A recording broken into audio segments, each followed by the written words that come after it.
Vermont Governor Phil Scott will deliver his budget address tomorrow at the State House. Yeah, lawmakers are hoping to hear him come up with some ways to fill the $33 million deficit in the state's transportation fund. Our Jackson Stover joins us now from the newsroom. Jackson, that's a big number.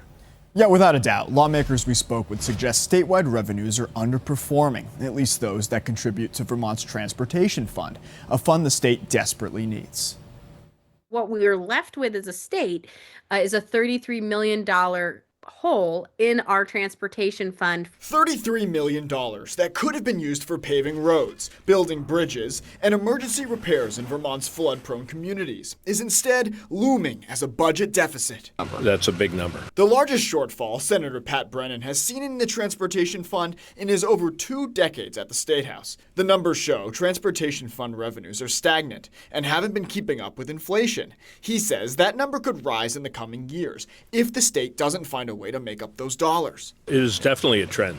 Yeah, the gas tax is projected to be, like I said, stagnant or declining in the future.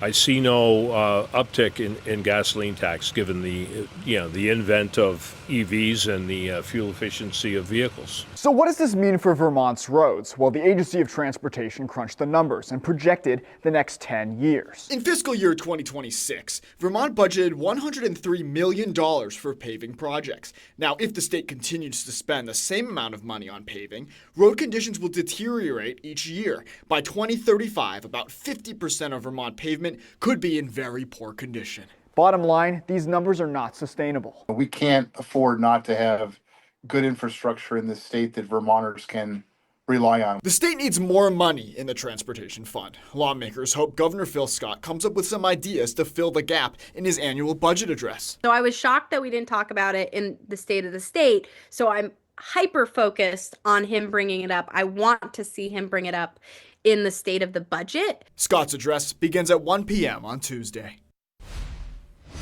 Now again, the governor's budget address will be held tomorrow. Our James Maloney will be there covering it.